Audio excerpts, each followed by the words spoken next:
At 5:30 a.m., July 16, 1945, scientists and dignitaries awaited the detonation of the first atomic bomb in a desolate area of the New Mexico desert, known aptly as Jornada del Muerto, or Journey of Death.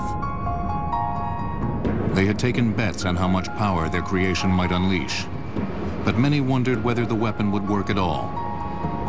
There was, however, one certainty. If the atomic bomb detonated, the world would never be the same. This story is the great tragic epic of the 20th century. If I were going to give it a theme, the theme would be humankind invents the means of its own destruction. And in order to do so, scientists, engineers, and the Army teamed up in an effort dubbed the Manhattan Project.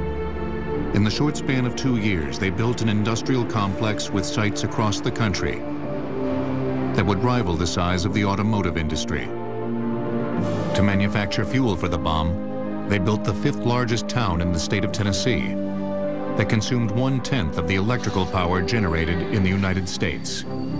The bomb builders spent well over $2 billion, almost $30 billion in today's market, to detonate the first man-made atomic explosion, just 28 months after scientists set foot in a lab at the Manhattan Project's Los Alamos, New Mexico facility. Nonetheless, that July morning in 1945, many of the world's top physicists watched anxiously at the test site 200 miles south of Los Alamos, awaiting the results of their labors. 5, 4, 3, 2. But this countdown had really begun 12 years before, when many of these scientists escaped the coming of fascism to Europe. Once Hitler took power in 1933, the Jews of Europe, especially the Jews of Germany, were under a direct threat. And some of the best scientists in the country happened to be Jewish. Hans Bethe was one, Edward Teller was one, Leo Szilard was one, Einstein was one. And one by one, they fled Europe to the United States. Scientists found refuge at American universities. In 1938, dramatic news arrived from Germany. German scientists had split the atom by bombarding uranium with neutrons, which caused instability in the uranium nucleus. During this split, mass was lost and was converted into kinetic energy. They had discovered fission, and with it, opened a Pandora's box. If each of those neutrons goes into another uranium nucleus and causes fission, then the first fission has led to more than 2 fissions in the next generation, and you can see that each successive generation has many more neutrons, and this causes an explosive chain reaction.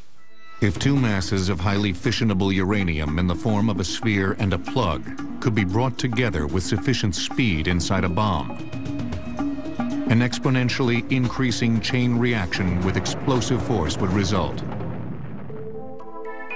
The implications of the discovery of the fission of uranium would be obvious to scientists in Nazi Germany, and this frightened Leo Szilard, a 40-year-old émigré physicist from Hungary.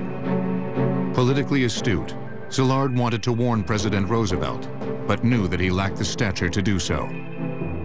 Imagine men with heavy foreign accents say they have figured out a way to make a bomb no bigger than an ordinary bomb that could blow up a city. You might well think they were crackpots and throw them out of your office.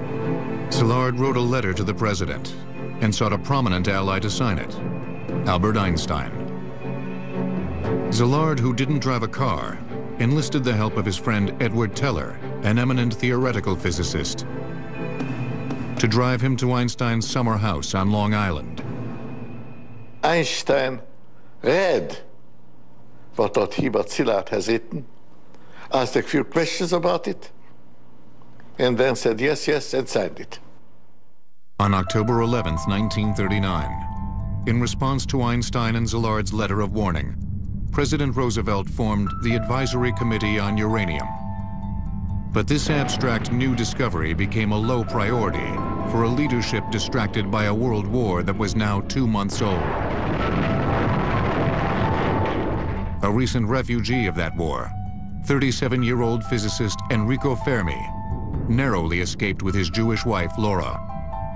They used the opportunity of going to Sweden to collect the Nobel Prize to go from there and then go on to the United States, so that the fascist authorities in Italy at that time didn't know that they were actually not going to be returning to Italy.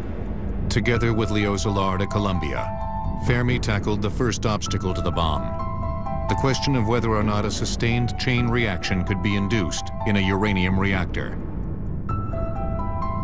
Without the successively doubling power of the chain reaction, a bomb would be an impossibility. Fermi was one of the few scientists who was talented both in theory and in practice. He loved getting his hands dirty. Leo Szilard was the antithesis of Enrico Fermi.